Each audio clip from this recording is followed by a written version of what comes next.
Alguns falavam que, por a imagem ser feita por um equipamento, que este tipo de trabalho não poderia ser considerado como uma forma de expressão artística. Hoje, nossa videoaula é sobre o surgimento da fotografia. Teoricamente, a primeira fotografia foi feita por um francês, no ano de 1826, e muito se discutiu sobre o seu valor como arte. Baudelaire, um poeta representante da cultura francesa, costumava dizer que a fotografia não passava de um refúgio de todos os pintores frustrados, ou seja, quem não conseguia fazer belas pinturas e se destacar no mundo das artes, acabava virando fotógrafo. Outras pessoas acreditavam que a fotografia passaria a substituir as pinturas e os desenhos, permitindo que o conceito de arte pudesse ser transformado. Que a fotografia transformou a arte é um fato, porém acabou contribuindo para que a arte procurasse novas formas de interpretação da realidade. E já que a foto representava perfeitamente o que era real, os artistas passaram a pensar em pintar aquilo que a câmera não pudesse registrar, como, por exemplo, os sentimentos e as emoções. Foi assim que surgiram novos movimentos no mundo da arte, como, por exemplo, o expressionismo, o cubismo e o abstracionismo.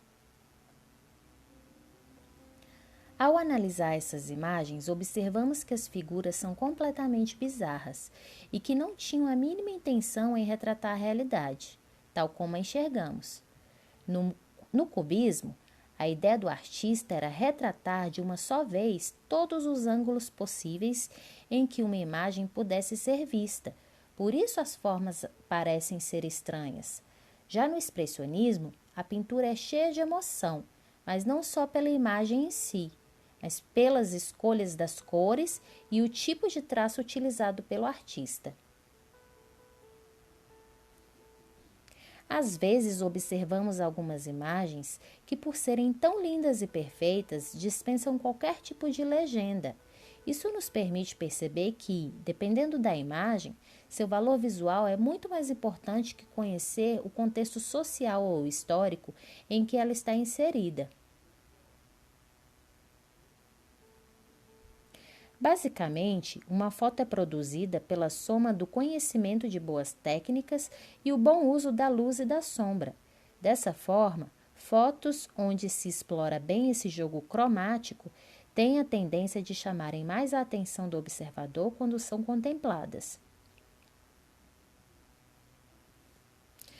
Essas fotos foram feitas por Edward Weston. Ambas possuem como significado objetos considerados banais do dia a dia, como um pimentão e uma folha. Porém, ao serem fotografados com o uso de uma perfeita iluminação, acabaram ganhando uma beleza especial. Neste outro exemplo, na foto de Robert Mapplethorpe, a iluminação deixou em evidência a musculatura e o contorno do corpo. Nesse caso, o corpo do modelo já é bonito, porém a beleza da imagem está mais no jogo da luz do que no próprio corpo em si.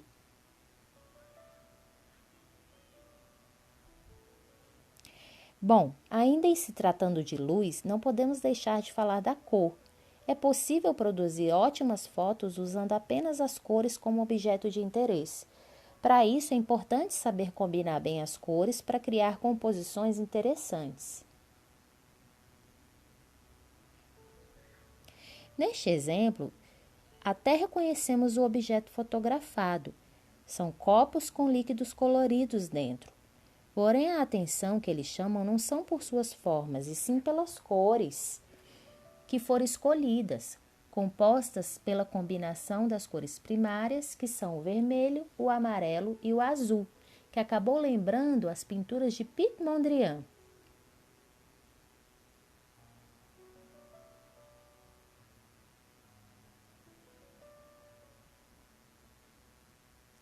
Nesta foto, a beleza está totalmente relacionada às cores que foram captadas pela câmera.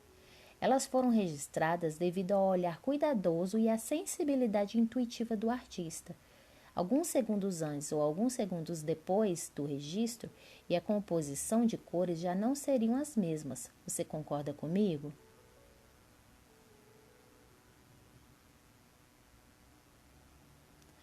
Mas, além da luz, precisamos pensar também na composição da imagem quando pensamos em fotografar.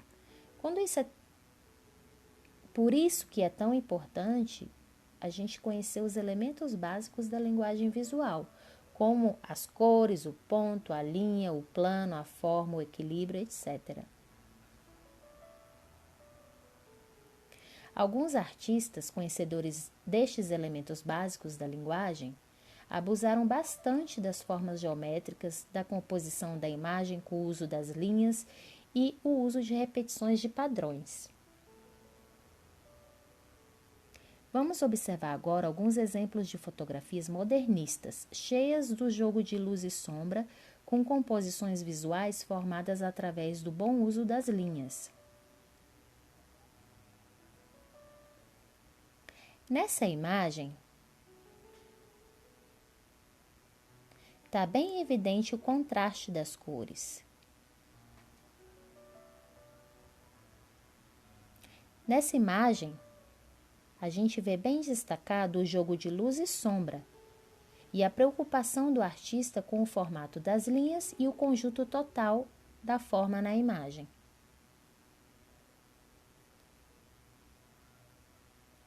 O artista Herbie Ritz trabalhou super bem nesta imagem com a beleza das linhas do corpo, que harmoniza com o corte do vestido e se completa com o tecido esvoaçante.